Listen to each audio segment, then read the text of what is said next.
una presentación de nuestro conferenciante. Nuestro conferenciante, Vital de Andrés, nació en Sama de Langreo y es uno de los hijos del gran poeta langreano Manfer de la Hiera. Así pues, de raza le viene al galgo su amor por la literatura. Vivió más de 15 años en Estados Unidos, desempeñando los más diversos oficios. Es graduado en Ciencias de la Educación y máster en Literatura Inglesa por la Universidad de Texas. En esta universidad americana realizó su tesina sobre James Joyce, creo que se pronuncia así, escritor irlandés reconocido mundialmente como uno de los más importantes e influyentes del siglo XX. Joyce es aclamado por su obra maestra El Ulises, en 1922. Vital fue profesor de inglés en un instituto de enseñanza secundaria en Gijón, hoy está jubilado, animador de muchos debates, tanto en su blog de internet Netzalén, asiduo articulista en La Nueva España y El Comercio, y gran expositor de inquietudes en el Círculo Teológico de Oviedo, del que forma parte. Uno de los libros más singulares de la literatura asturiana, con el título de Armat, tiene como autor a Vital de Andrés. Sus relatos, aparentemente fragmentados, componen una historia llena de fantasía, cuyos personajes y lugares expresan el original pensamiento del autor. Vital de Andrés es un hombre de muchos saberes, y el tema de hoy, política y reforma protestante, nos remite al espíritu de la política con mayúsculas, cuando ésta fue y es impregnada por la reforma protestante. Si Max Weber analizó con maestría la ética protestante y el espíritu del capitalismo, esperamos esta tarde aproximarnos a otras cuestiones como la política informada por el pensamiento reformado, y también forma parte de nuestro diario vivir. Vital de Andrés tiene la palabra. Vale. Gracias. A ver si colocamos este aparato en condiciones. Espera, ¿no sería mejor aquí? Sí. Bueno, gracias. Podía ser el asturiano, pero bueno, voy a cambiar.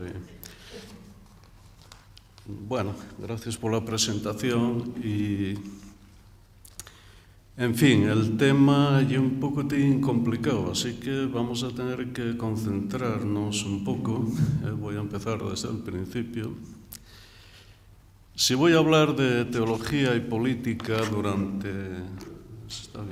durante la Reforma, quizás lo mejor es empezar con la relación entre la teología cristiana y la política antes de Lutero, para enmarcarnos en el asunto.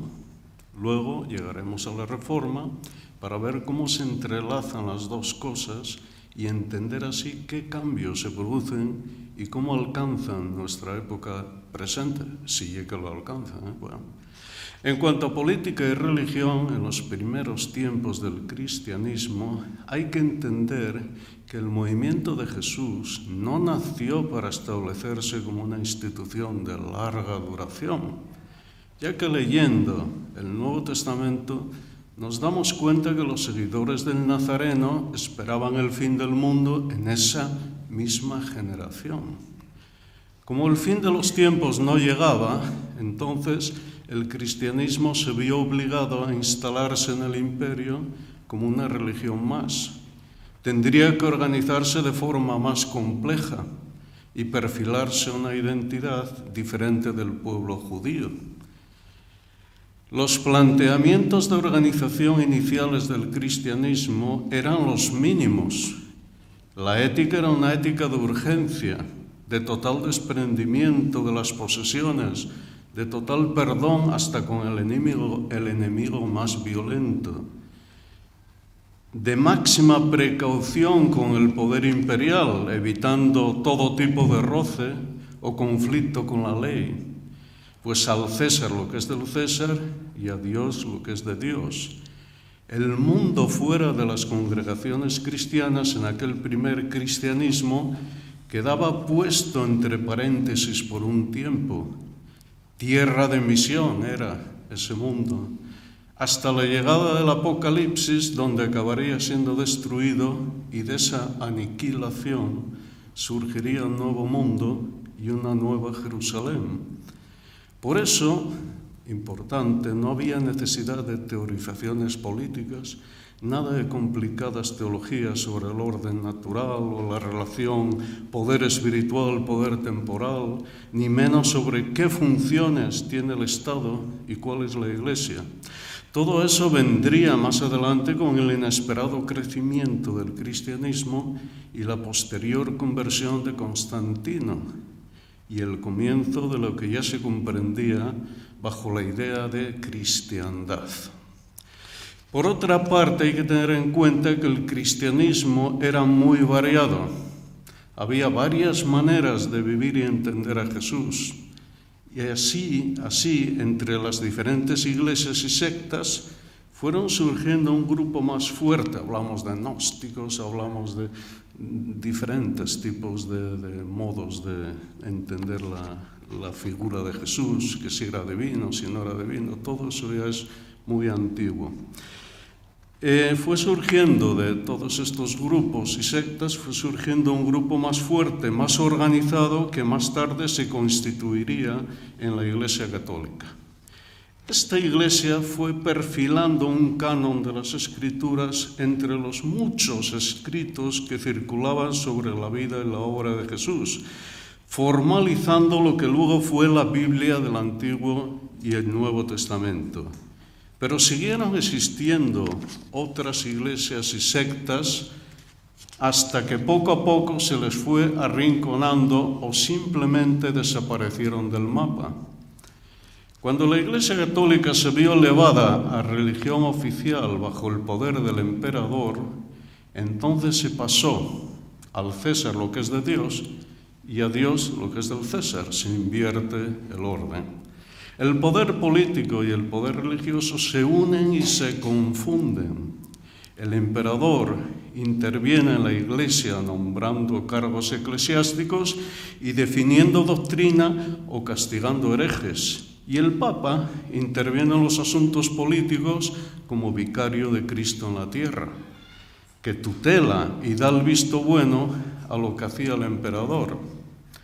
El mundo fuera de la Iglesia ha abandonado en este momento ya su provisionalidad.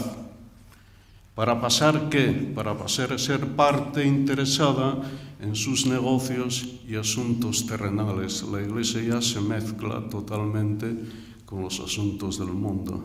Es mundana ya, ¿no? Diríamos. Del cristianismo pasamos a la cristiandad, concepto diferente, ojo, como civilización. El imperio cae en Occidente, pero vuelve a ser restaurado simbólicamente bajo Carlomagno. Cae en Occidente, pero no en Oriente, donde tiene otra historia, pero no es parte de esta conferencia. Y las posteriores, Carlomagno, y las posteriores dinastías del llamado Sacro Imperio Romano. El poder espiritual del Papa reclama para sí la espada espiritual y la espada temporal, las dos. Y de eso la Edad Media está lleno de episodios. Cuando Enrique IV llega a Canosa y todas aquellas historias que leíamos en la historia del bachillerato, ¿no? ¿Dónde había quedado? El dominio de uno sobre otro. Eran dueños, perdón, creo que me salté. Ok. Bueno.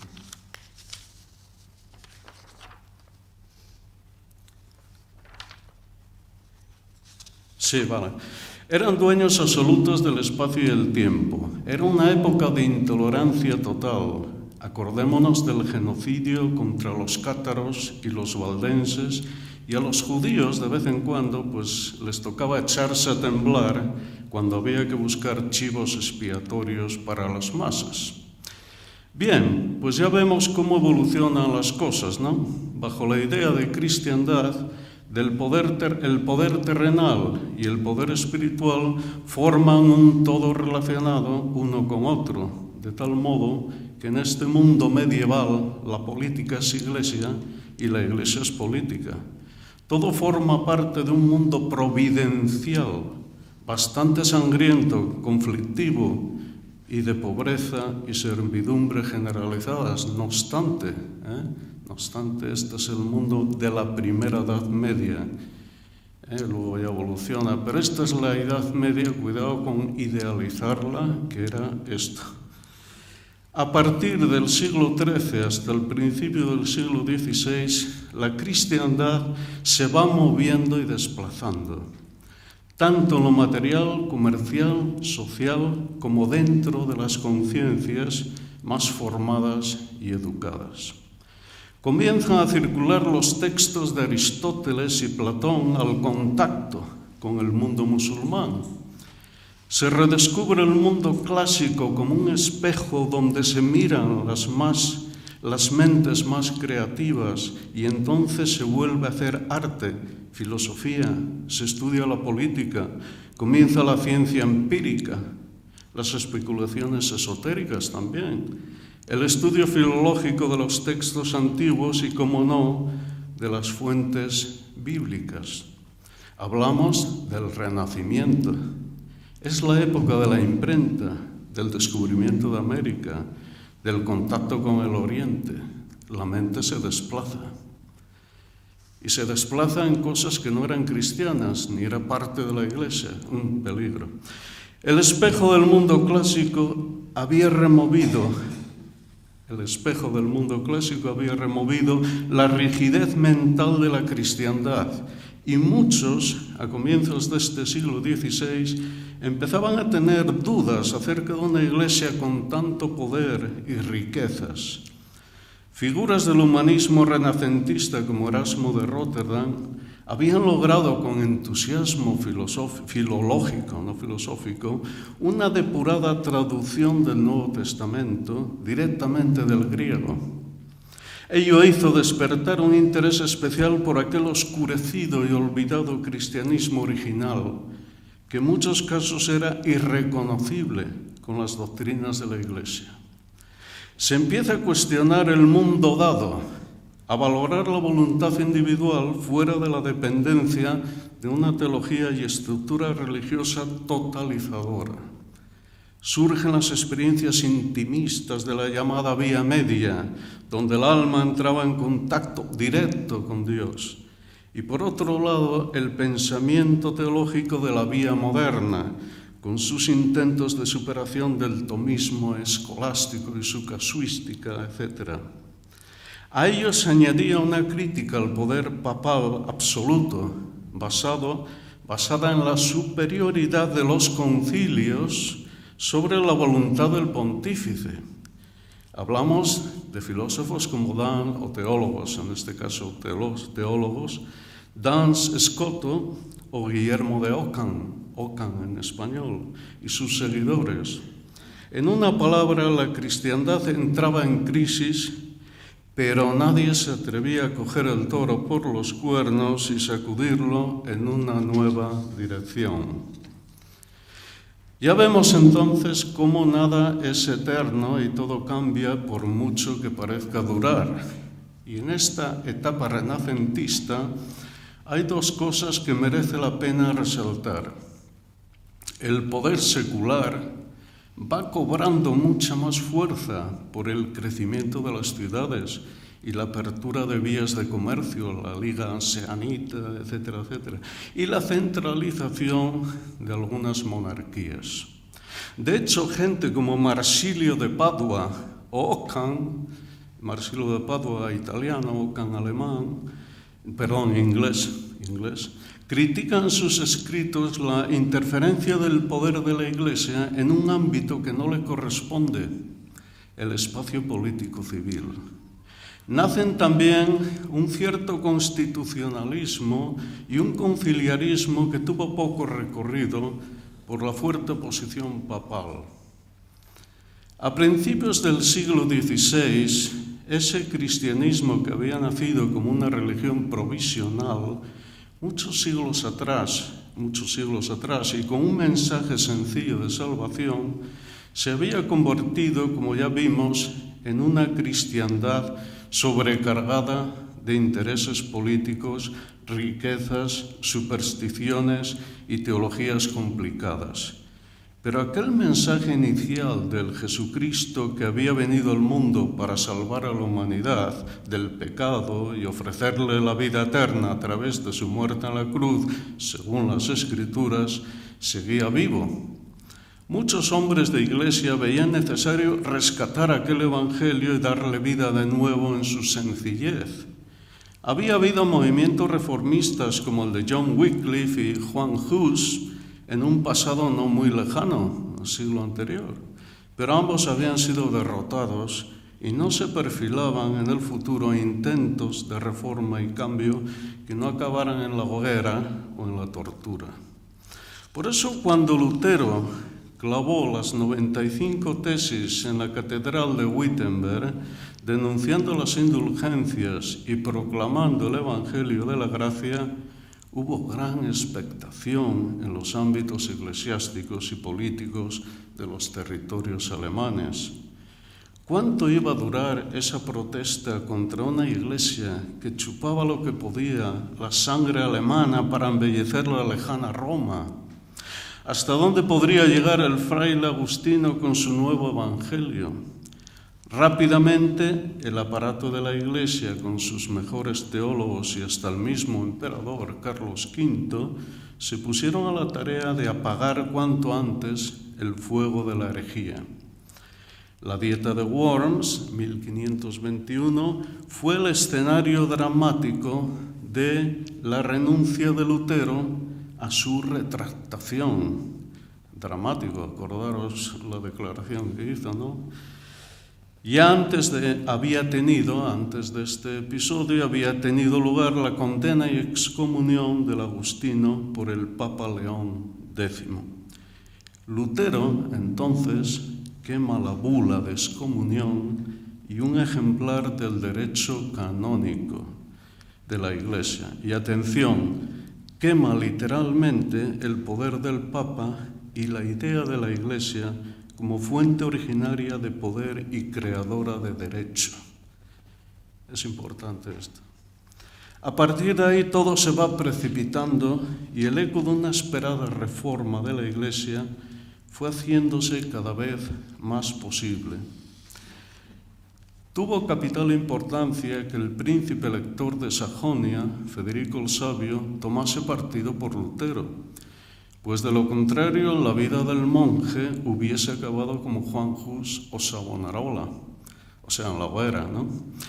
Pero tomemos nota, gracias al poder temporal del príncipe de Sajonia, la Reforma y Lutero se salvan. Algunos príncipes alemanes vieron la oportunidad de un cambio real. Esto es bueno por una parte, o era bueno por una parte, pero comprometerá la reforma en los asuntos políticos y las posteriores guerras de religión. Los acontecimientos que a partir de entonces se van sucediendo prueban que había fuertes tensiones en la Alemania de los Habsburgo y en toda Europa, auténticas ansias de reforma y cambio. Al primer entusiasmo de la reforma luterana se van incorporando teólogos, curas, frailes, monjas, príncipes de otros territorios, magistrados y ciudades libres, algunas por aclamación popular. Acordaos que Alemania estaba dividida en diferentes territorios que eran casi independientes. El emperador era el símbolo de un poder imperial, pero que la realidad era que los príncipes dominaban sus territorios como querían, ¿no? Y esto ahora sí que va en serio. La reforma significa la ruptura con Roma y la cristiandad comienza a dividirse inicialmente en dos confesiones. Más tarde entrarán en el escenario el movimiento anabaptista y el calvinismo. Zwinglio llevará a cabo la reforma en Zúrich, Martin Bucer en Estrasburgo, Calvino en Ginebra, Enrique VIII romperá con la Iglesia Católica y fundará su Iglesia de Inglaterra. Escocia se unirá más tarde al calvinismo reformado. Las monarquías escandinavas optarán por el luteranismo y lo harán iglesia oficial en sus estados. El luteranismo y posteriormente el calvinismo reformado lograrán instalarse en importantes territorios de Francia. El movimiento anabaptista, inicialmente inspirado en Lutero, se extenderá por el sur de Alemania, Suiza y más tarde en los Países Bajos, donde también las ideas reformadas de Calvino conseguirán arraigar con éxito. Un terremoto, esto un poco el símil con Marx, ¿no? Un fantasma recorre Europa. Bueno, aquí un terremoto ha sacudido Europa y los estados, los territorios imperiales y la Iglesia Católica comienzan a reaccionar y a reagruparse. Europa tiembla y el cristianismo vuelve a ser plural, variado. Aunque nadie todavía se puede imaginar una Europa fuera de la idea de cristiandad. Estamos inmersos en la cristiandad, nadie trasciende ese concepto, es imposible. La Reforma tratará de cambiarla, de purificarla, de reformarla, no romperla. Efectivamente, la Iglesia de la Gracia produjo una revolución religiosa que empezó desvinculando la tradición de la revelación. Empezamos por allá, colocando las Escrituras como única fuente de inspiración de todos los creyentes. La Reforma vació la Iglesia de estructuras jerárquicas muy incrustadas en intereses políticos y económicos. Anuló el poder de la misma de crear un derecho paralelo cuya función era juzgar a los suyos, eximiéndolos de la ley civil, una ley especial para ellos. Eliminó asimismo el uso y administración de los sacramentos como fuentes de gracia y financiación, las indulgencias, etc., ¿no? Disolvió también la división ontológica que había entre sacerdocio y laicos, estableciendo el sacerdocio universal y acabando así con el sacramento del orden, lo cual implicaba también la abolición del celibato y la reestructuración del pastorado como cargo o función dentro de la Iglesia, no sacramento. Los creyentes elegidos para el cargo de pastores quedaban también sometidos al poder civil como todo bicho viviente. La Iglesia visible quedó simplificada a dos signos o marcas externas, materializadas diríamos, que la definían, que era la predicación de la palabra y el oficio de los dos sacramentos neotestamentarios, el bautismo y la cena. Dichas marcas respondían a la nueva definición de la Iglesia visible. Estamos con Lutero, ¿no? Estamos en el pleno meollo de la Reforma, el primer Lutero. Dichas marcas respondían a la nueva definición de la Iglesia visible como asamblea o congregación de los creyentes. También se incorporaron lenguas vernáculas al culto y los oficios religiosos se simplificaron en lo posible. Hay una diferencia ahí del luteranismo con el calvinismo, ya que Lutero no le daba mucha importancia. Para él era secundario el quitar imágenes en aquel momento, en hacer una reestructura de la liturgia. No le era urgente, para él era importante el mensaje de la salvación, de la gracia, etc. Mientras que el calvinismo sí prestó atención a esto y fue más iconoclasta y redujo pues las iglesias a simples paredes silenciosas, ¿no? Un repliegue hacia el espíritu, no hacia lo visual. Se incorporaron las lenguas vernáculos y en la comunión comenzaron a darse las dos especies. La fe evangélica atención a esto también, la fe evangélica se va soltando e independizando de las estructuras que la atenazaban para quedar reducida a una simple relación directa entre Dios y la conciencia del creyente. De hecho, la Iglesia luterana queda reducida al ámbito de las conciencias. Ojo. Los cuerpos, sin embargo, y aquí viene la segunda parte, seguirán necesitando de necesaria sujeción política. Lutero solo tenía interés en reformar la Iglesia y así reforzar el concepto de cristiandad. Esa era la intención de Lutero. La idea providencial de cristiandad, recordemos, abarcaba toda la realidad existente, tanto la espiritual como la secular o temporal. Lejos está la idea moderna de separación de Iglesia y Estado. Era imposible imaginarse tal cosa en la Europa de entonces, aunque ya empezamos a vislumbrar sus comienzos. Había que encajar la Iglesia de la Gracia luterana con el poder secular, y ello implicaba comprender primero, o implica, en este caso, comprender primero dos escenarios relacionados entre sí. Uno abarca los conceptos de Iglesia visible e Iglesia invisible, y otro los efectos de la fe en el cuerpo y alma del creyente. Y esto lo vamos a relacionar con su teología política, digamos, ya veremos. La Iglesia visible es aquella, y esto está, Lutero aquí recoge mucho de San Agustín, las dos ciudades, la ciudad espiritual, la ciudad terrenal, pero él lo reformula de otra manera, ¿no? La Iglesia visible es aquella que se ve, desde luego, que se reúne en un local o edificio, y en ese local, ese edificio, se oficia la predicación, el bautismo y la cena. A la Iglesia visible va gente que llena o medio llena el local para cumplir con dichos oficios. Oficio es una palabra muy luterana, la usan todavía, en lugar de culto dicen oficio.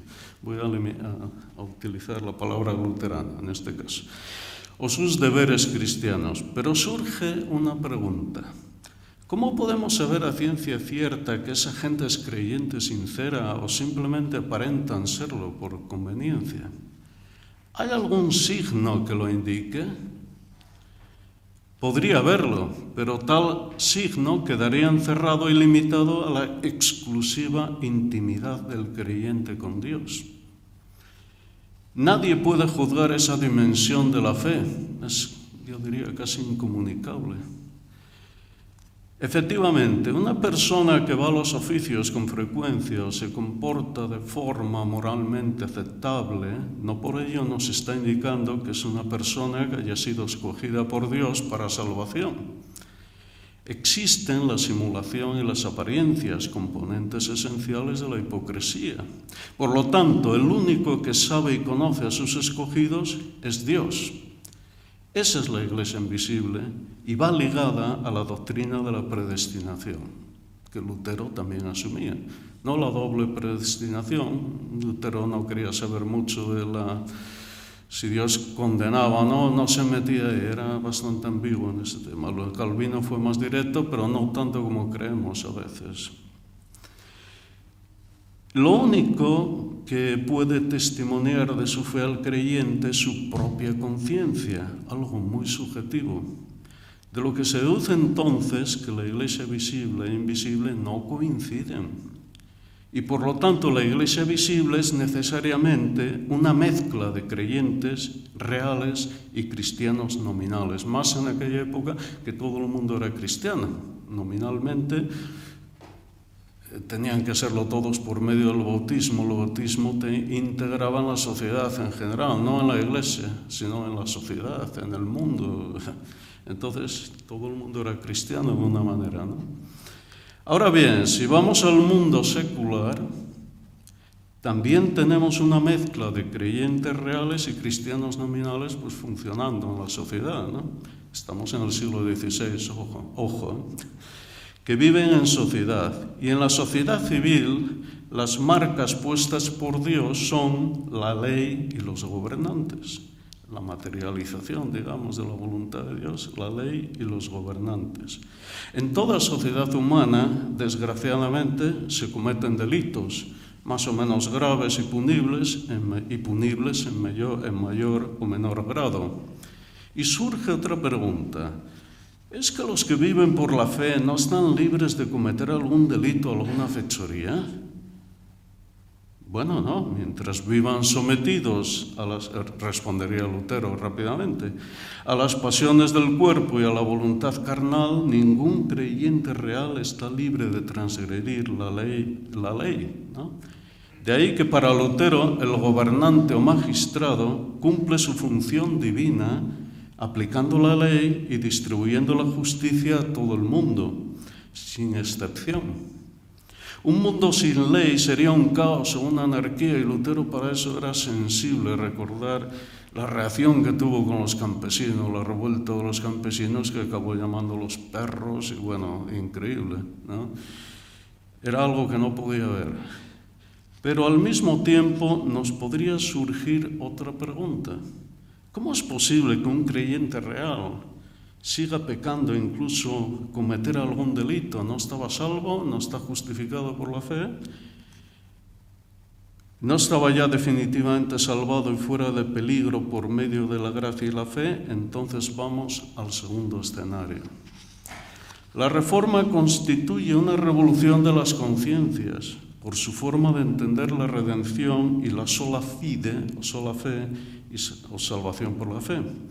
Lutero fue un hombre de paradojas, como estamos viendo ya. La fe nos justifica ante Dios a pesar de seguir siendo pecadores. Somos libres, pero sometidos al pecado al mismo tiempo. Lo cual quiere decir, somos libres en espíritu, pero atados a la carne y a la materia por el cuerpo. Vaya dualismo interesante, ¿no? Además hay un equilibrio aquí,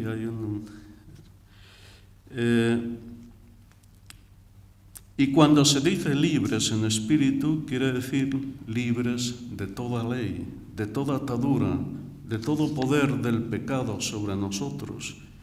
¿Cómo es eso posible? ¿Estamos hablando de qué? Pues eso es lo que significa el justo por la fe vivirá.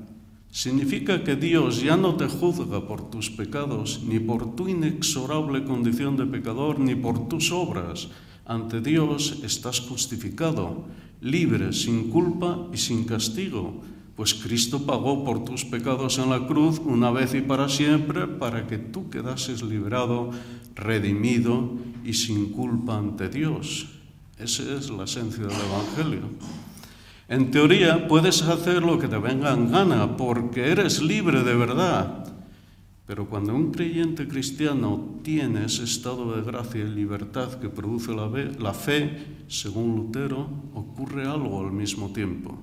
Su forma de ver la vida ha cambiado, su voluntad comienza a verse guiada por el amor y el agradecimiento, y su actuación en el mundo queda vinculada a la necesidad de una perfección moral, que aspira al bien, a considerar toda su vida como una entrega a Dios. Y entonces su vida familiar, su vida con sus vecinos, su vida vocacional de trabajo y en general su vida social queda englobada en esa nueva voluntad y visión. Son las obras de la gracia, los frutos de la gracia, no obras que sirvan para ganar el cielo, ni puntos que se vayan acumulando para poder entrar en el paraíso. Pero ahora viene la segunda parte. Al mismo tiempo que somos libres en espíritu, seguimos atados a la carne, al cuerpo, y por el cuerpo seguimos atados al mundo. Del cuerpo no nos deshacemos hasta llegada la muerte y resurrección, y mientras tanto este cuerpo intenta seguir sus propios deseos y apetitos e intenta también condicionar nuestra voluntad. En una palabra, si el espíritu es ya libre, el cuerpo, sin embargo, nos sigue empujando hacia sus propios dominios de materialidad carnal. Por suerte, vivir el Evangelio es quedar entregado a una vida de perfección moral hasta la muerte y resurrección, cuando ya espíritu y carne se unirán en un nuevo cuerpo perfecto y libre de pecado. Este escenario antropológico luterano nos lleva entonces a otra razón bíblica de por qué los gobernantes son puestos por Dios. Acordaos del versículo, es que me parece que me salté una hoja ahí, pero bueno, era el versículo de Romanos 13, 1, 7, que habla de que todo poder está impuesto por Dios está puesto para hacer justicia, etc. Me refiero a eso. No solo entonces por causa del pecado como un mal menor, sino también para facilitar a quienes vivan el Evangelio, atención a esto, porque es una justificación que, bueno, puede dar que pensar, ¿no? Sobre todo hoy día. Repito, no solo entonces por causa del pecado están las autoridades puestas como un mal menor, sino también para facilitar a quienes vivan el Evangelio una vida social ordenada y regulada, donde puedan ejercer y perfeccionar los frutos de la gracia. Y eso se traduciría en una moral de desprendimiento, de amor al prójimo, de vocación y trabajo, como dije antes. De ahí que yo pienso, otros pueden pensar de otra manera, que esa ética del protestantismo sí es cierto que influyó sobremanera en la perfección de la vida civil de los países que abrazaron la Reforma. No cabe duda que esa es una impronta importante en los países protestantes actuales. En el orden político, y atención ahora, la Reforma protestante no presenta ningún cambio o transformación significativos en el momento en que se produce. No hay revolución política en esa primera etapa que corresponde a la revolución religiosa. No hay por parte de los reformadores un interés abierto en cambiar el orden social, quizás todo lo contrario. Lo único relevante es que la transferencia de poderes de lo que fue la Iglesia Católica y sus posesiones pasan al poder secular, reforzando los poderes centralizadores de las monarquías, de los principados, etcétera, etcétera, o de las repúblicas de ciudad, ¿no? Tipo Ginebra, etcétera. Recordemos lo que dice Pablo en Romanos 13.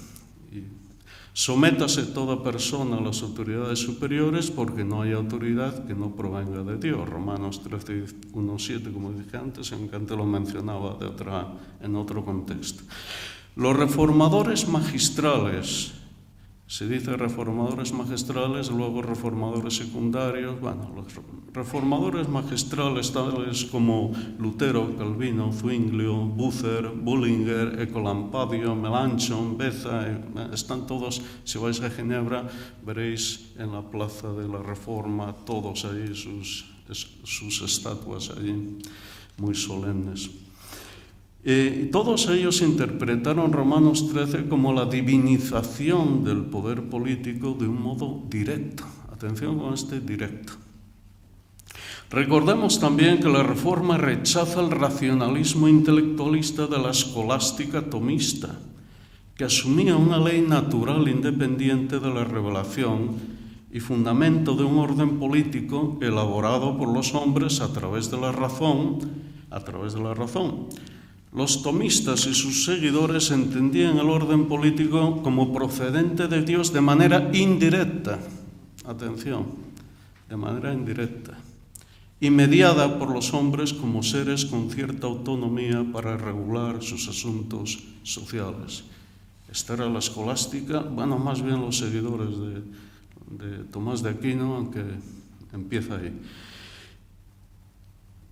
Para regular sus asuntos sociales. En el protestantismo, esta ley natural, argumentada por los escolásticos, que era de origen aristotélico en realidad, queda suplantada por la revelación como voluntad directa divina en todo aquello concerniente a lo que se ha de hacer o no en el orden de la salvación y en relación con el poder secular de acuerdo a Romanos 13. Esta es una diferencia importante, fundamental.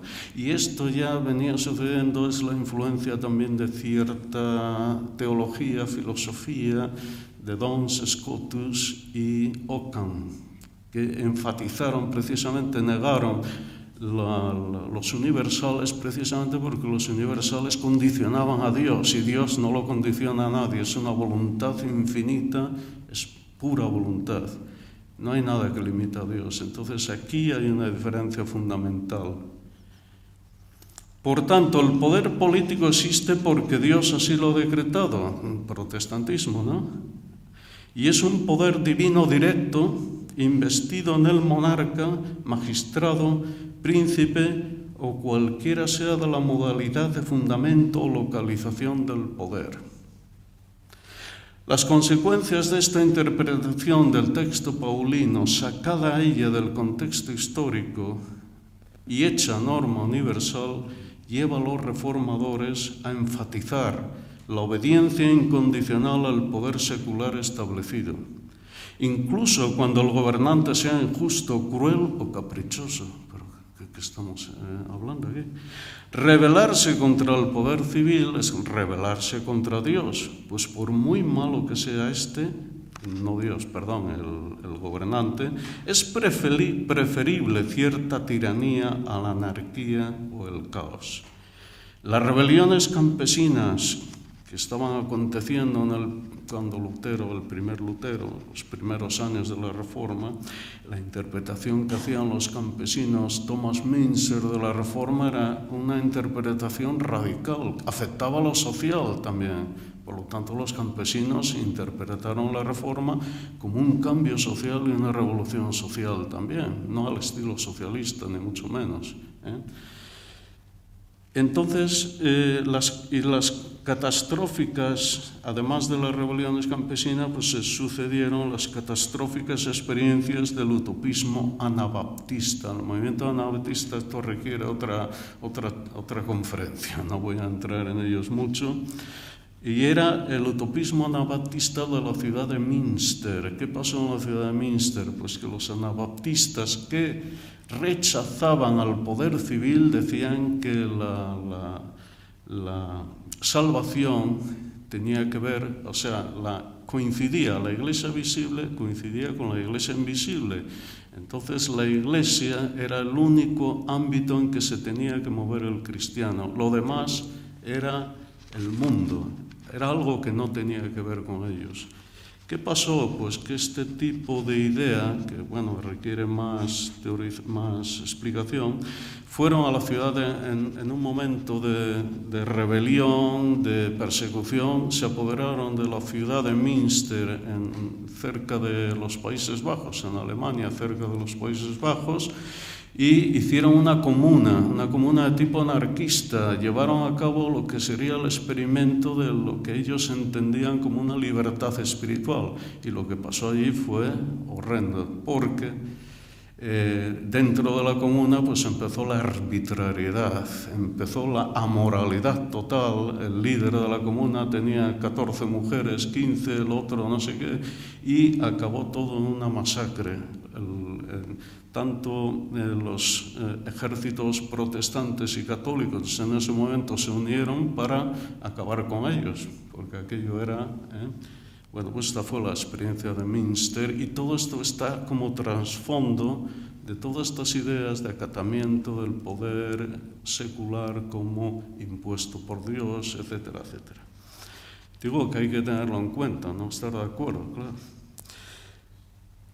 Son, no cabe duda, el trasfondo, estos acontecimientos, de esta postura, añadiendo además la delicada situación en que se encontraba la Reforma, amenazada por el emperador, el Papa, y con posibilidad de ser simple y llanamente exterminada.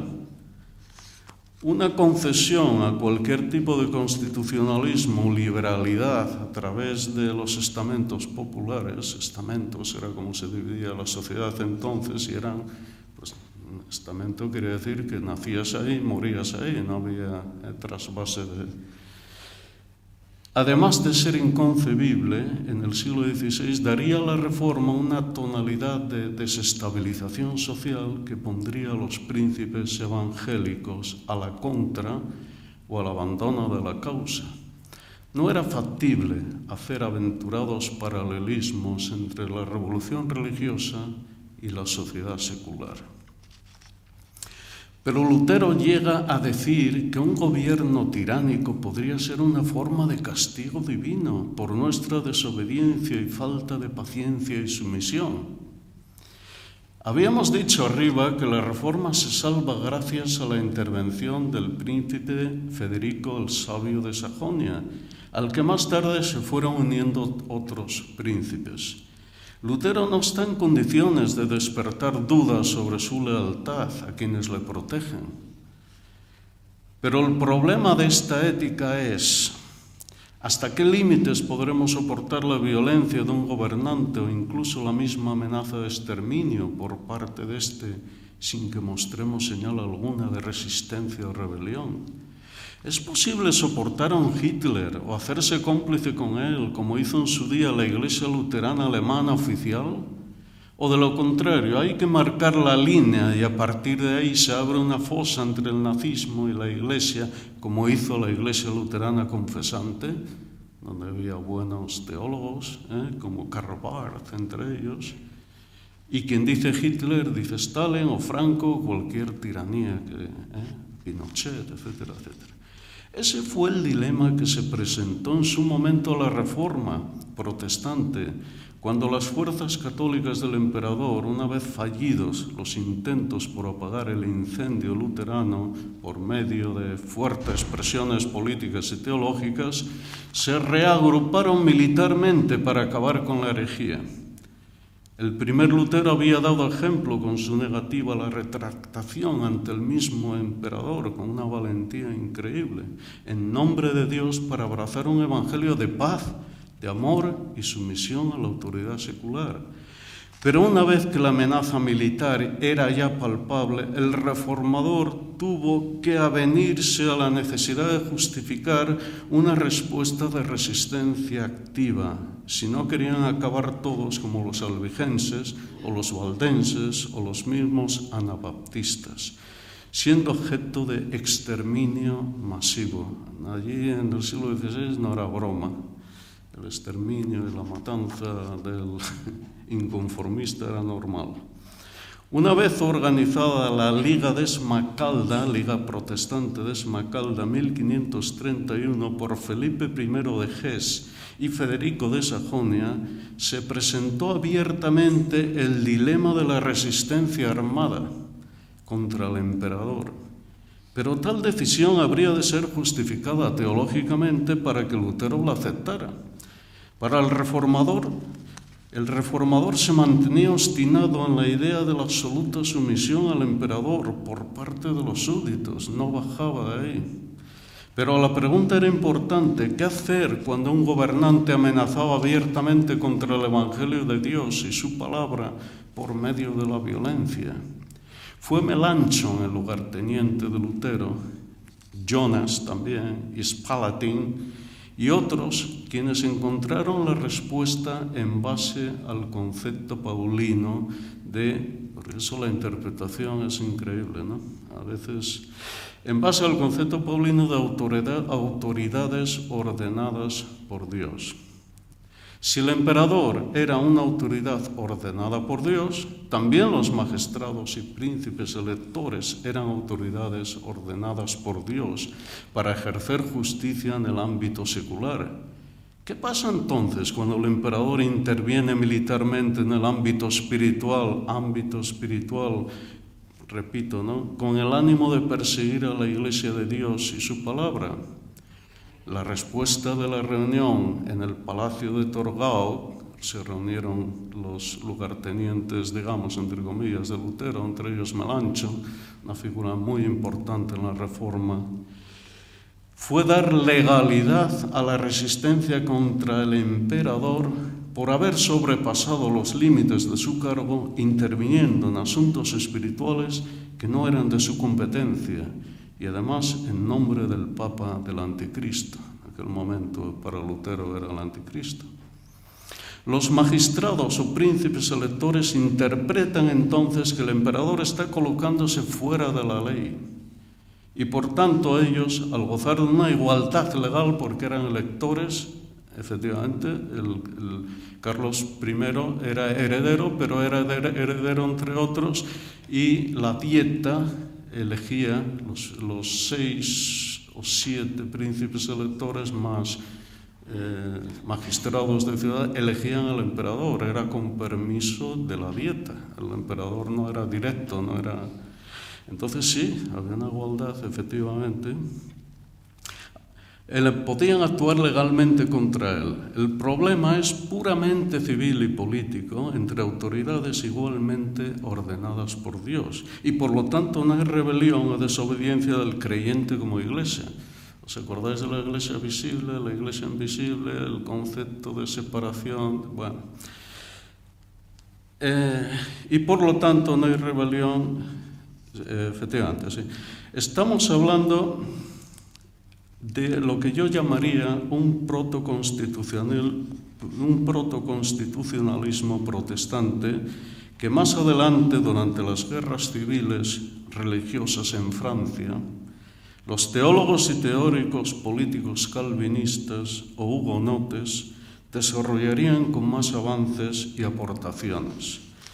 Vemos entonces cómo la realidad va forzando una firme delimitación entre el ámbito de la conciencia individual circunscrita todavía al concepto de la Iglesia de la Gracia y el ámbito político que no puede violar tal libertad de conciencia. Hay que volver a recordar que el protestantismo había rechazado las teorías de Santo Tomás de Aquino y sus seguidores y que además Lutero negaba cualquier valor a la razón para dictar o elaborar principios éticos o morales. Los escolásticos creían en la autonomía de la razón para llegar a demostrar las mismas verdades que en última instancia nos daba la revelación bajo otro modo.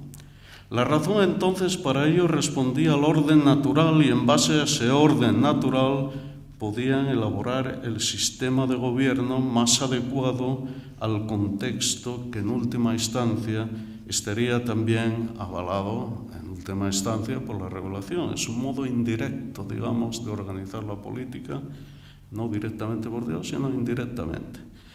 Para ellos, desde luego, el Papa y la Iglesia tenían siempre la última palabra y cualquier modalidad de poder político habría de contar con el consejo y consentimiento de los mismos. Lutero, siguiendo más el énfasis de Ockham, el teólogo inglés importante Ockham, y él se educó precisamente en la Universidad de Wittenberg, precisamente Ockham era una figura importante.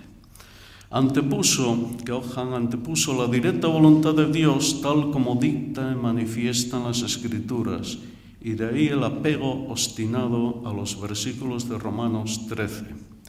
Calvino fue tan tajante como Lutero en su negativa a la resistencia de los gobernantes, y por las mismas razones, pero sus seguidores franceses, después de ser masacrados sin piedad en 2 ocasiones, la matanza de Huasi en 1562 y la noche de San Bartolomé de nefasto recuerdo de 1572, y con miles de muertos en su haber, además de represiones continuadas por parte de los Valois, en connivencia con los Guisa, la famosa familia de Guisa, un lobby importante en Francia, ultracatólico, llegaron a desarrollar un abierto constitucionalismo de manifiesta y racional resistencia al poder cada vez más absolutista del rey. Francia es la cuna del absolutismo, recordemos. Prominentes hugonotes como Philippe Mornay lograron dar un desplazamiento a los argumentos de resistencia exclusivamente confesionales, para abrir un frente más amplio que abarcase también a los católicos moderados y a cualquier noble en oposición a la tiranía ultraconservadora católica, apoyada por la facción de los Guisa, esta última. Y para ello no dudaron en recurrir a la tradición escolástica, curioso, y al derecho romano, y así unir en la resistencia a todos los estamentos sociales representativos del pueblo, ojo, no el pueblo como lo entendemos hoy. Ese pueblo no tenía voz en esa época, los representantes eran nobles y aristócratas todos. Con ello empezaron a separar de modo tímido la política de la religión. Las libertades del calvinismo francés pasaban a ser consustanciales a las libertades del pueblo-nación francesa en su totalidad. Vaya, hay aquí un desplazamiento curioso. Dejaban esto, cuidado, iba a la contra de Calvino, no de Beza, el sucesor de Calvino, que fue más abierto a estas tendencias, pero Calvino era como Lutero, bueno, algo más a veces, pero dejaban entonces de un lado un sectarismo que les cerraba sobre sí mismos sin más solución que ser destruidos. Efectivamente, de haber seguido la táctica luterana per se, hubieran quedado en un confesionalismo, un repliegue sobre sí mismos, y hubiera sido la extinción de los hugonotes, que bueno, luego más tarde fue, ¿no? O casi. Ya no era la lucha de los seguidores de Dios contra la idolatría. Bueno, típicos eslogans, incluso en las guerras civiles inglesas todavía era así, ¿no? El Parlamento y el ala, digamos, separatista o independiente de la Iglesia anglicana, los puritanos, todavía utilizaban, hasta que luego evoluciona también. Ni tampoco la doctrina correcta contra la herejía. Y ojo, el concepto de herejía también era utilizado por el luteranismo y el calvinismo. Los que no se adaptaban a tal eran herejes, ¿no? Los anabaptistas eran herejes del protestantismo luterano y se perseguían, y se condenaban. Zwinglio ejecutó anabaptistas en Zúrich. O sea que en aquella época eso era lo normal. Ahora se trataba de que el rey se debía a sus súbditos, quienes habían delegado su poder como comunidad política al monarca. Delegación, no alienación, como me parece que era Hobbes, sino delegación, para ejercer sus funciones sin violentar el pacto o convenio que le unía al pueblo, y en este pacto se incluía la inviolabilidad de la conciencia religiosa de sus súbditos. En caso de abuso de poder, entonces, el mismo pueblo, entiéndase la nobleza siempre, lo podría derrocar. Era necesario reavivar las funciones de los Estados Generales y el Parlamento de París como cortapisas y contrapesos al poder del rey. Esto era el sentir ya de un amplio sector social en Francia dentro de la nobleza. Los hugonotes arraigaron mucho en la nobleza francesa, y los altos, digamos, la alta sociedad de Francia. No quiere decir que luego en la práctica se llevara de tal manera. Bueno, eso ya entramos en la historia más. Este modelo de resistencia constitucionalista se exportó al calvinismo holandés en sus guerras contra España, y de Holanda pasó a Inglaterra y a Escocia vía los teóricos más radicales del calvinismo: John Knox, Andrew Melville y George Buchanan, sobre todo George Buchanan.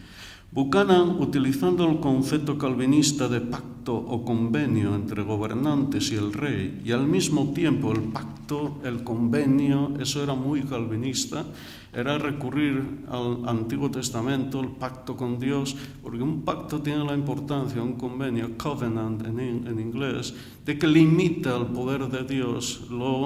El poder de Dios queda limitado a un compromiso con el pueblo, con su pueblo, ¿no? Ya no es una voluntad arbitraria, sino que se compromete Dios a través de un pacto. Hay una limitación, ¿no?, en favor de su pueblo, y el pueblo tiene una obligación, claro. Es un concepto muy calvinista. Acabo, me parece que me estoy yendo. Gobernados, y Dios, para serle un pueblo fiel, lo que hace Buchanan es, eran los pactos entre los gobernados y entre los gobernados y Dios para serle un pueblo fiel. Lo que hace Buchanan es abandonar el segundo pacto religioso y dejar solamente el pacto político. Esto fuerza definitivamente a independizar la política de la religión. Atención a esto. Y en su lugar someter la política a la soberanía de la ley natural y los derechos naturales.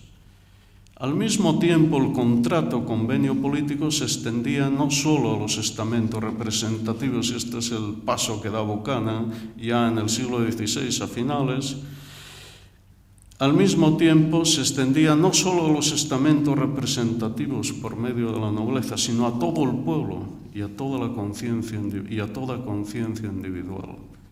Buchanan relegó los versículos de Pablo a su contexto histórico de principios del cristianismo y adaptó el cristianismo a la nueva situación histórica muchísimo más compleja del momento.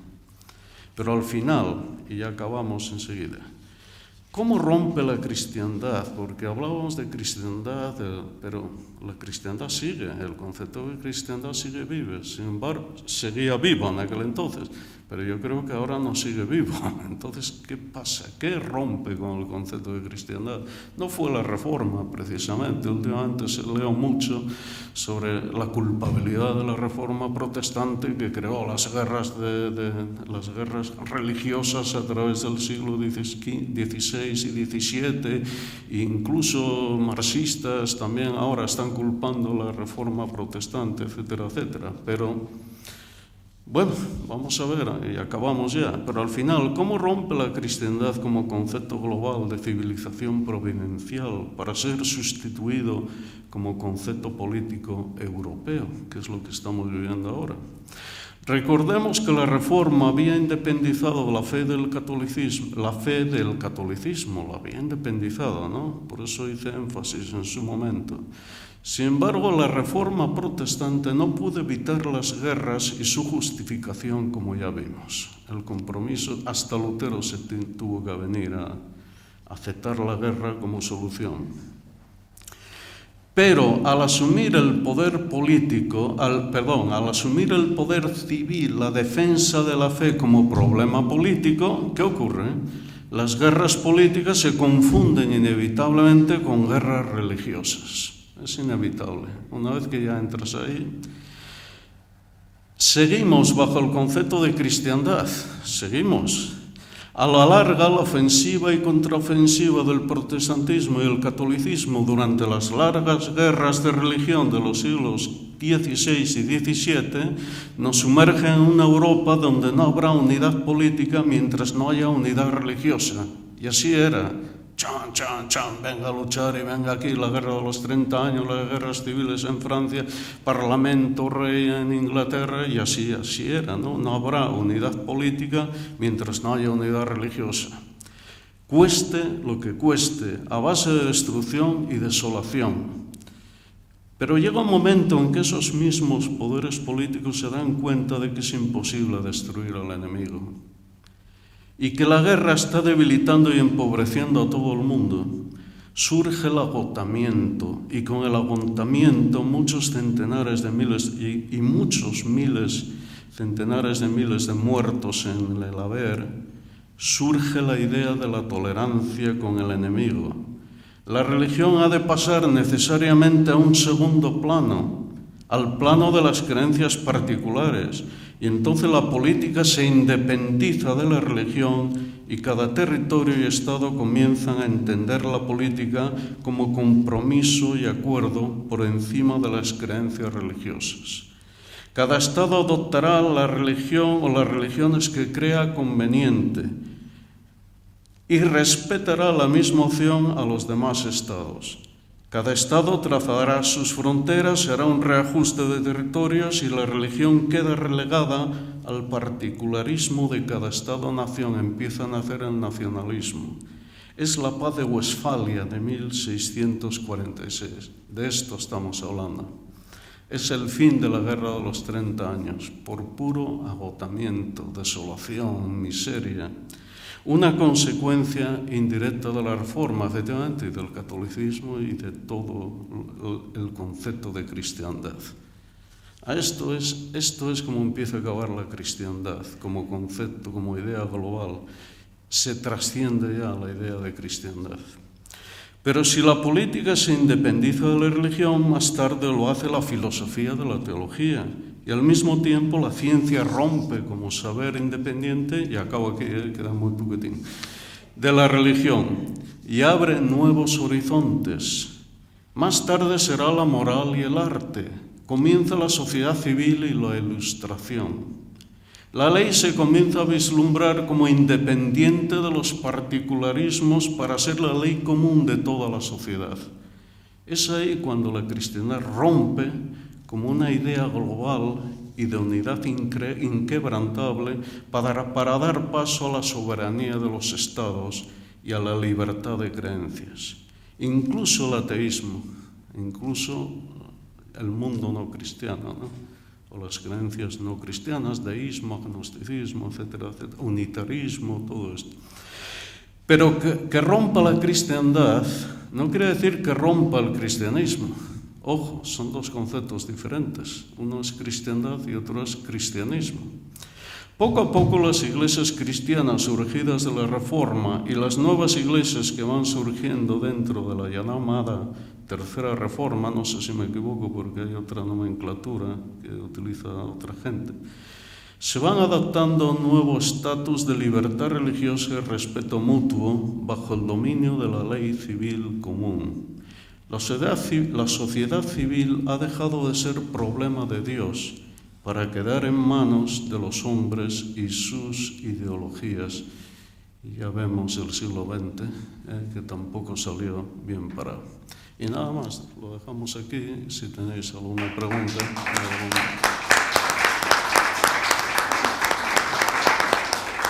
Gracias.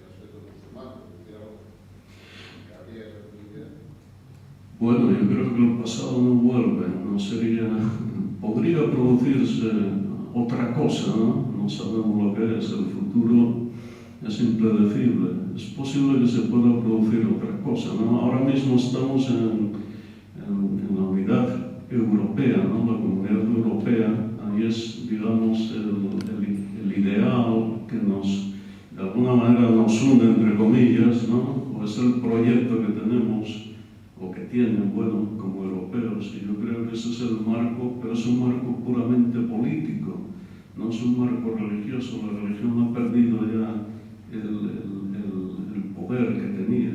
La religión actualmente ya no tiene ese poder pero no sé, el futuro nadie lo sabe, no sabemos qué puede pasar. Podría haber un renacimiento de la religión, del cristianismo, ¿no? Pero claro, eso es predecir, ¿no? Ahora, el marco de unión que tenemos los europeos es meramente político. Ya vemos cómo funciona, ¿no? Ya vemos los resultados de las elecciones en Francia, en Inglaterra, el Brexit, y en fin, ahí estamos. No sé, contesté. Vale.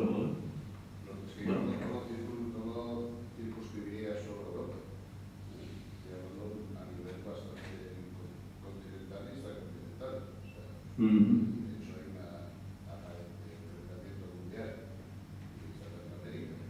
El progreso común que hay para los europeos es una posible cristiandad. Es posible, pero por ahora no se vislumbra. Simplemente pues, lo que dije antes.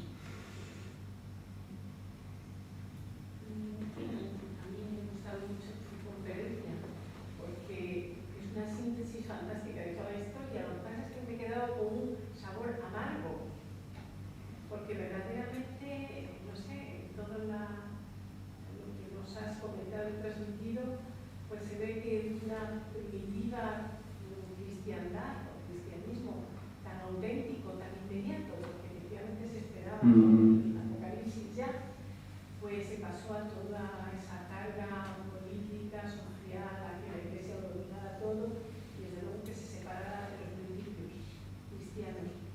Y después, desde luego, no había imaginado de qué manera se habían ido deteriorando, se había ido separando el poder ese espiritual del poder político, Y no sé, yo leyendo sobre Lutero, claro, efectivamente era también un hombre que tenía sus sombras también, sus luces y sus sombras. Sí, era un hombre. Era un hombre, no, sin duda. Pero yo creo que es que fue demasiado grande lo que le tocó vivir. Lo que me da la sensación es que esa época, quizá como esta, sucedieron cosas tan rápidamente que no eran capaces de tener mentalidad suficiente como para abordarlas de manera lo más coherente posible. Entonces fue una locura en general.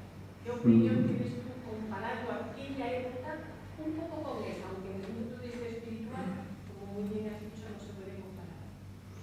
Bueno, el hecho de desafiar a la Iglesia Católica y romper con ella, eso tuvo que haber sido, lo que dije antes, un terremoto. Eso no se concebía. Si se podía hablar de que al Papa hay que limitarle por medio de los concilios, de hecho había un conciliarismo desarrollado, pero que prontamente el Papa acabó con ello. Acabó con ello porque eso significaría una limitación de su poder y no, absolutamente no. De hecho, saboteó, porque había una posibilidad de solucionar el problema del luteranismo, de la reforma, convocando un concilio general.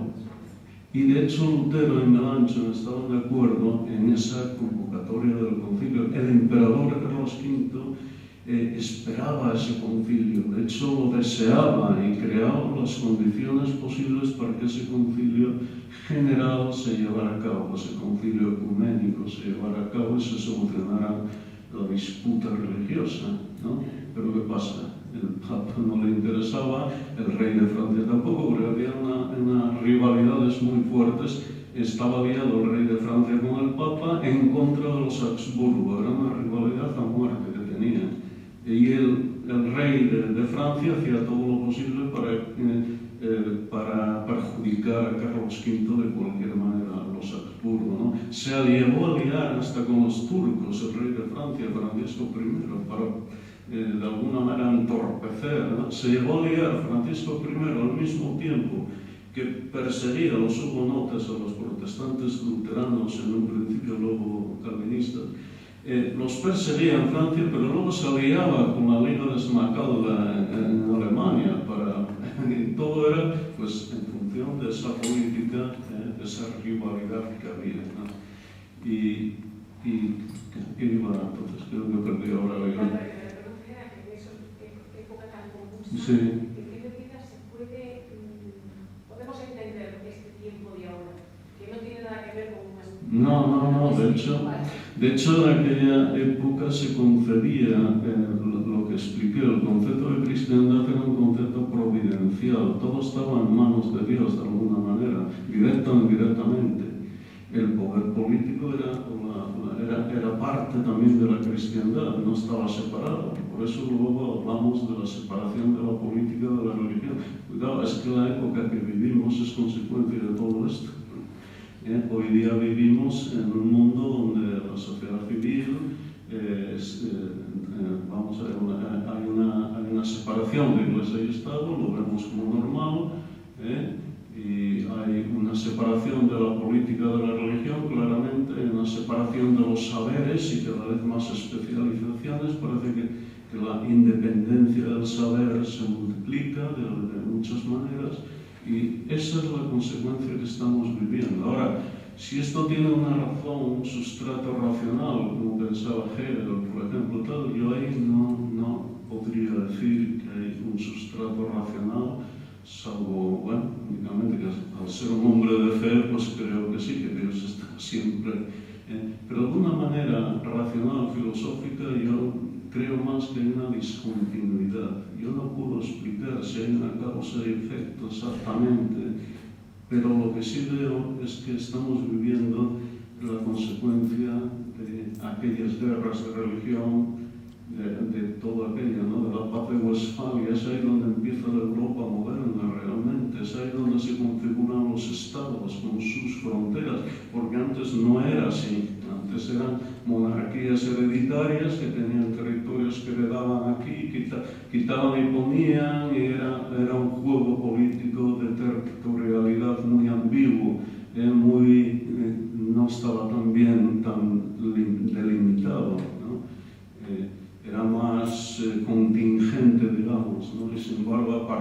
espávida se organizan los estados-nación, o lo que sería el protoestado-nación. Bueno, y es ahí donde empieza la Europa moderna, pero ya estamos viendo en función de qué se origina la Europa moderna: separación de la política de la religión. ¿Por qué? Por necesidad, porque ya no se podía más.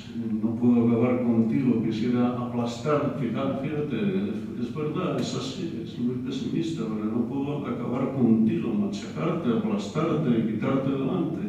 Y como no puedo, y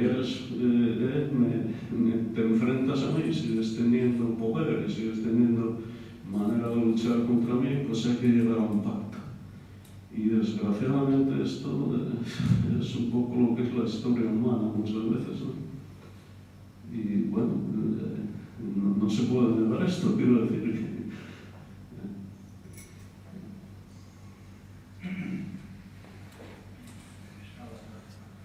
Sí.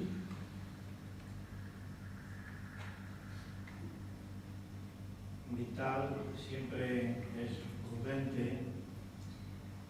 y sus manifestaciones siempre son dentro de la prudencia, pero yo soy bastante extremista.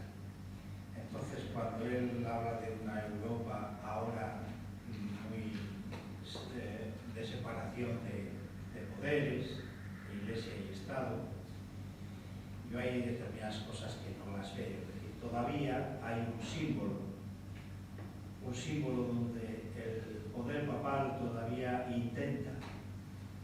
No hace mucho hemos visto a los 27 países europeos, son 27, ahí con el Papa en el medio y el Papa bendiciéndolos.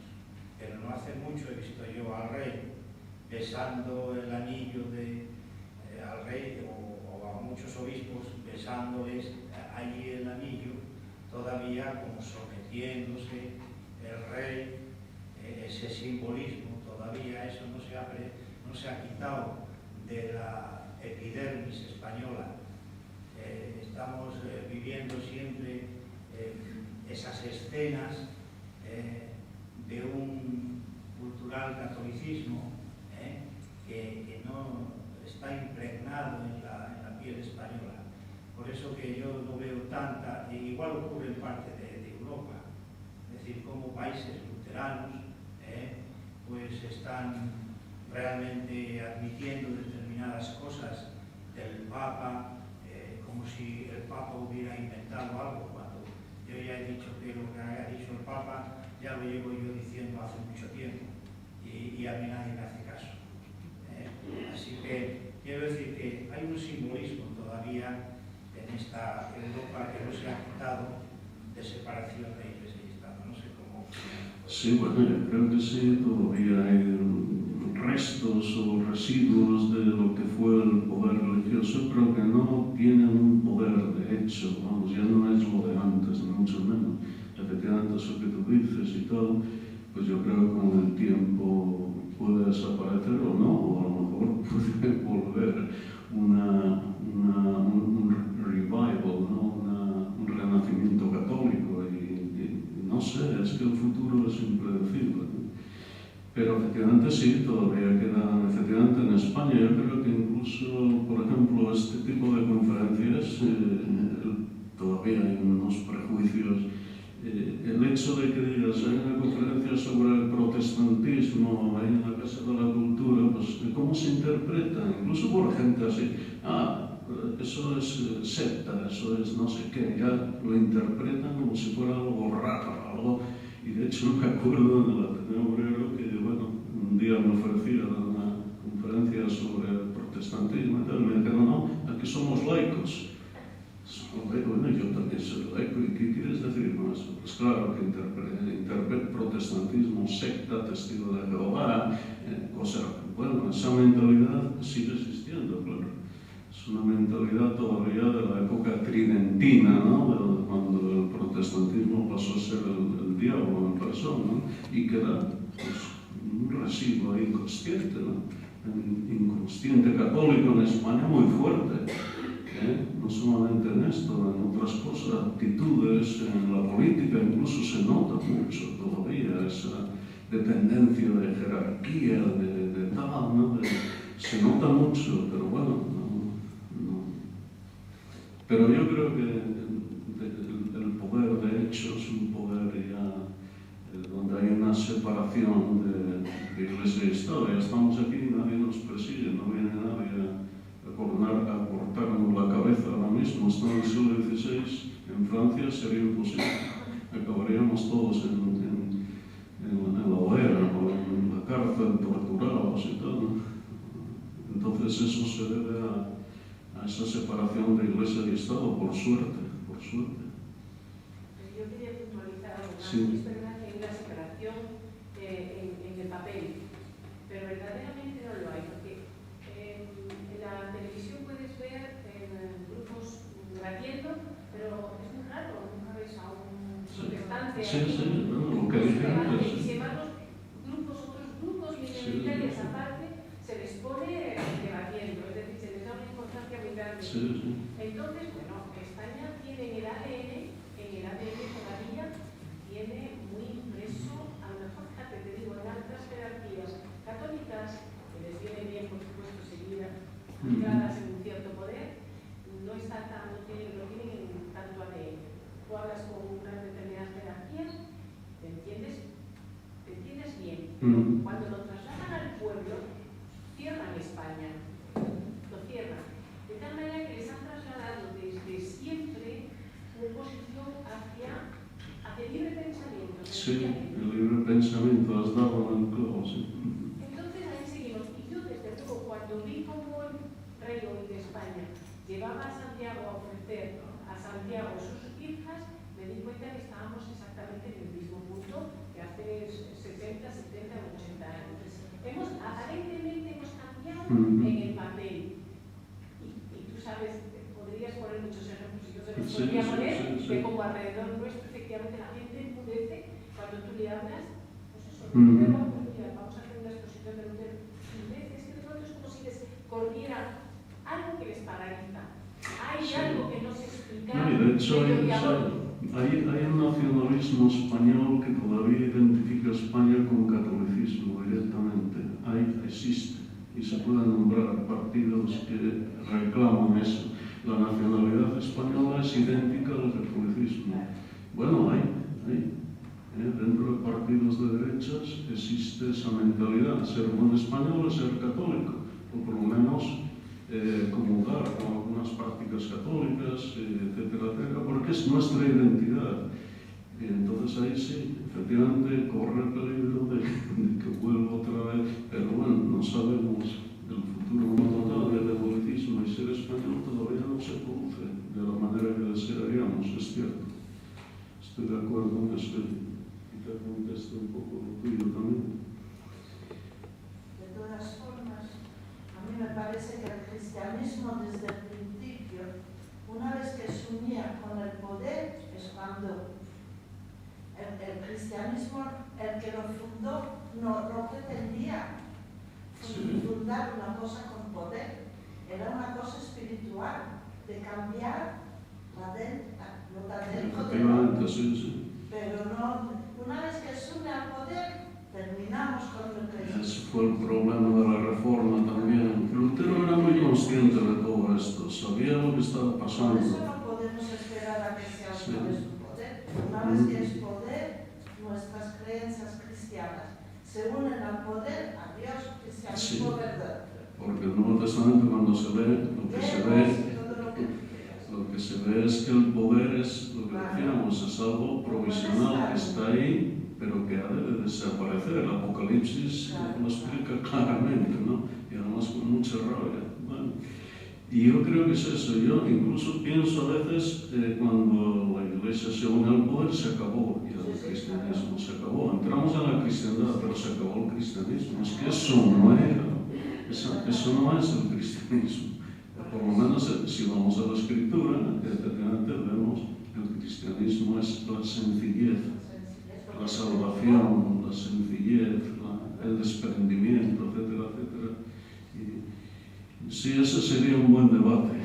¿Cómo retomar ese cristianismo? Pero en el mundo actual sin ser racional y sin llegar a un fundamentalismo tampoco. Eso sería un buen debate, sí. Lo dejamos, José Luis, algún día lo organizará.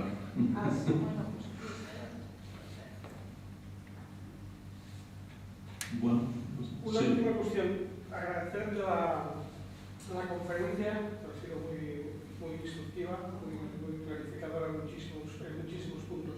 Pero al hacer mención solamente de la cuestión del agotamiento, pensaba así, a grosso modo, que pues, el pensamiento católico, la teología católica, pues, pueda seguir defendiendo un concepto de cristiandad, pero al mencionarse la cuestión del agotamiento, me surge la pregunta.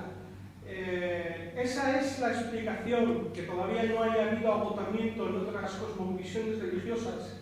¿Que no haya esa separación iglesia-estado? Es decir, siguen pensando que con el aniquilamiento del contrario se van a imponer su única cosmovisión religiosa. ¿A qué te refieres al Islam?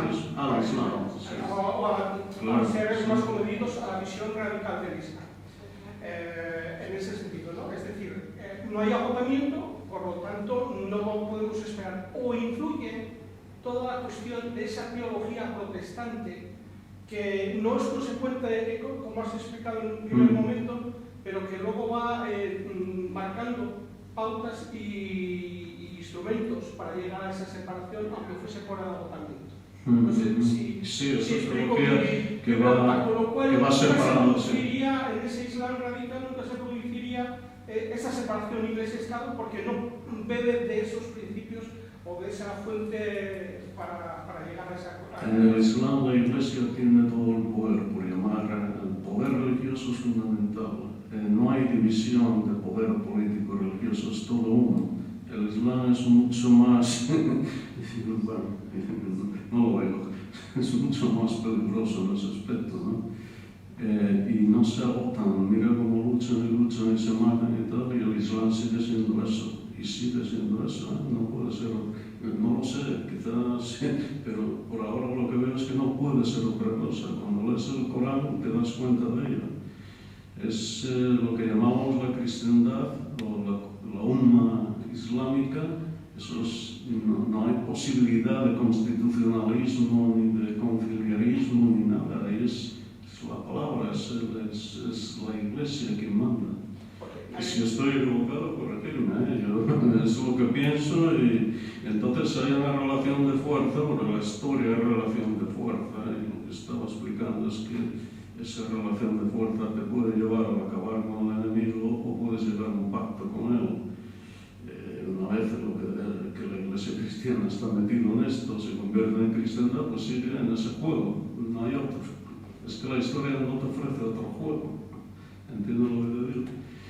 Y si estamos en una tesitura actualmente donde tenemos un peligro, sí, tenemos un peligro.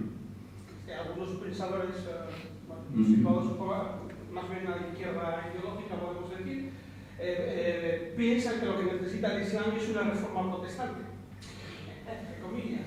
Ya, pero las condiciones no son las mismas, las escrituras no son las mismas, estamos con otra cosmovisión que es totalitaria en ese aspecto. Si estoy equivocado, vuelvo a decir, me corregís, a lo mejor hay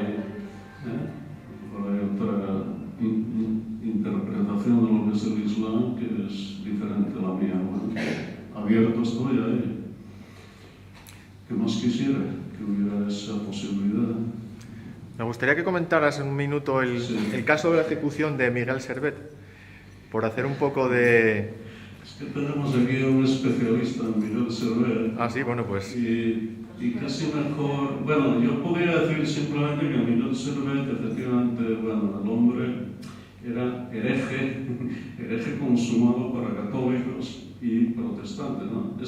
Y luego Calvino le tenía especial ojeriza, porque Calvino ya había coincidido con Servet en otra ocasión, y eso de negar la Trinidad, porque Calvino tenía muchas sombras también, era un hombre muy inteligente, muy metódico, pero tenía tenía sombras, era un hombre resentido, y entonces eso de que Servet era la Trinidad y luego tuviera una... Bueno, pues eso no lo podía llevar, pero el pobre Servet era un poco ingenuo, porque no se le ocurre más que cuando estaba huyendo de la Inquisición y tal, pues se presenta de repente en Ginebra. No, es más, antes yo le había dedicado un libro a Calvino, lo manda firmado con anotaciones, y Calvino, claro, recibe aquello, pero Calvino era un hombre resentido, un hombre... ¿Qué pasa? Que cuando llega se presenta a Ginebra, pero no solamente va a Ginebra, sino que va a escuchar a Calvino predicar en la Catedral de Ginebra, esa catedral que no tiene ninguna estatua ni nada, está. Y se presenta y claro, Calvino lo veo, si no lo veo Calvino lo veo el otro, ¿y qué pasa? Pues, efectivamente presiona, no fue él precisamente ni fue el consistorio quien ejecuta a Servet, fue el poder civil de Ginebra que era el encargado de las ejecuciones y tal. Pero bueno, es un experto aquí, Manuel de León, en Servet, y no sé si fue así, más o menos. Sí, fue así. Lo que pasa es que no admito que sea antitrinitario. Bueno, eso ya es otro tema. No, porque él tiene otros conceptos mucho más elevados. Servet no dice que Cristo no sea Dios, dice que es Dios. Y el Espíritu Santo dice que es Dios. Y el Padre dice que es Dios, pero solo es un Dios. No hace diferencia entre personas, porque persona es un concepto que no lo sabemos ni nosotros. ¿Sí? ¿Nosotros qué somos? Cuando hablamos de derechos humanos, decimos que somos humanos, pero los derechos humanos de los rusos no son los mismos derechos humanos que de los de Estados Unidos. Cada uno tiene son los derechos humanos. Lo cual quiere decirse que no hemos todavía analizado la naturaleza humana. Y cada día sabemos menos de la naturaleza humana, porque esto que llamamos muchas veces materia, ahora ya decimos que ya no es materia, que está formado por células que tienen neutrones, que tienen electrones, que tienen todos unos campos tan complejos, una información tan infinita tiene cada célula. El ADN tiene infinita información, de tal manera que como nosotros sabemos lo que es cuerpo, alma y espíritu. Es decir, ¿quién ha sido el listo que ha sabido definir y separar lo que es el cuerpo, lo que es el alma y lo que es el espíritu? Si ya se está diciendo hoy día que la materia o es luz, o es energía, o es espíritu.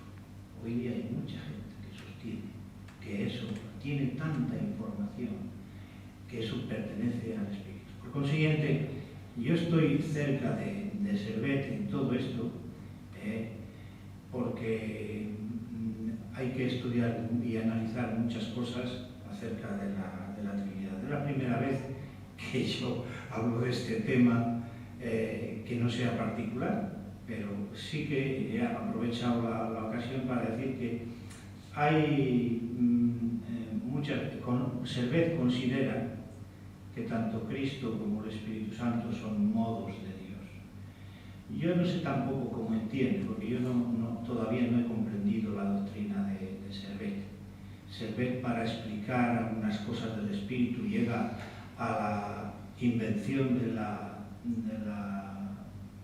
circulación de la sangre pulmonar, y está explicando cosas del espíritu, así que ¿cómo le voy a entender yo a Servet? Me cuesta, pero bueno, hoy día ya hay muchas obras en español que podemos leer y vamos aprendiendo algunas cosas. Es un campo que para el protestantismo está inédito y tendremos que empezar a estudiar teología servetiana. Lo que pasa es que Calvino no prestaba atención a tales sutilezas. Se lo cargó, simplemente se lo cargó. Lo quemaron vivo en Ginebra, para vergüenza de la reforma protestante. ¿Sí? Bueno, yo creo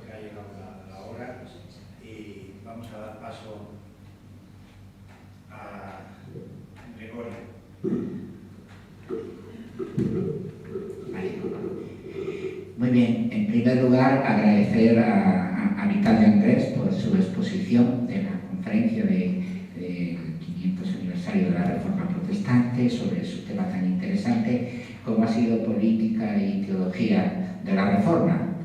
Ha sido una lección clarificadora de estos aspectos. Esta era la cuarta conferencia que tenemos en Asturias sobre el tema.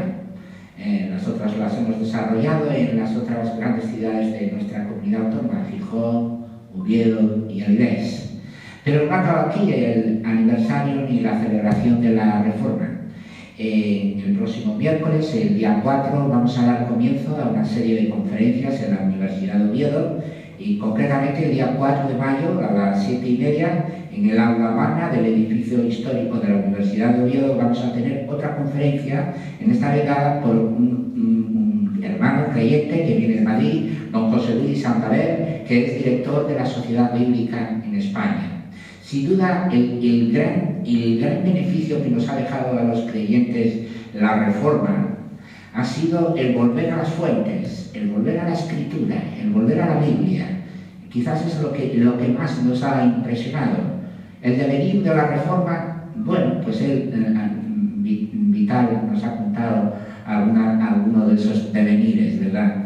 Tristes y lamentables, desde luego, por haberse apartado de la famosa frase que dijera Jesucristo: al César lo que es del César y a Dios lo que es de Dios. Que no se nos olvide esas palabras tan sencillas dichas por el Señor Jesús, separando política y espiritualidad. Cuando se han mezclado es cuando han venido los problemas. Bueno, pues entonces recordamos que el día 4 de mayo, que es el jueves a las 7:30 en el aula magna, vamos a tener una conferencia sobre la Biblia y concretamente la tengo aquí. El título será La Biblia, el gran código de la cultura universal. Muy bien, pues os esperamos a todos vosotros, agradeceros la atención prestada, agradeceros que nos hayáis hecho acto de presencia en esta conferencia tan sencilla, ha sido casi familiar en este lugar, pero nos sentimos agradecidos de que nos hayáis acompañado y que hayáis estado con nosotros aquí. No olvidéis que además hay una exposición bibliográfica de ejemplares antiguos de la Biblia que nuestro hermano Manuel de León tiene en su depósito, es un gran bibliófilo. Así que si alguno no tuvo tiempo, que aproveche unos minutitos para echar alguna ojeada a estas joyas preciosas que tenemos de nuestro idioma castellano, el idioma de Cervantes, que es la Biblia en castellano. Bueno, pues muchas gracias a todos y os dejo para la próxima conferencia. Gracias.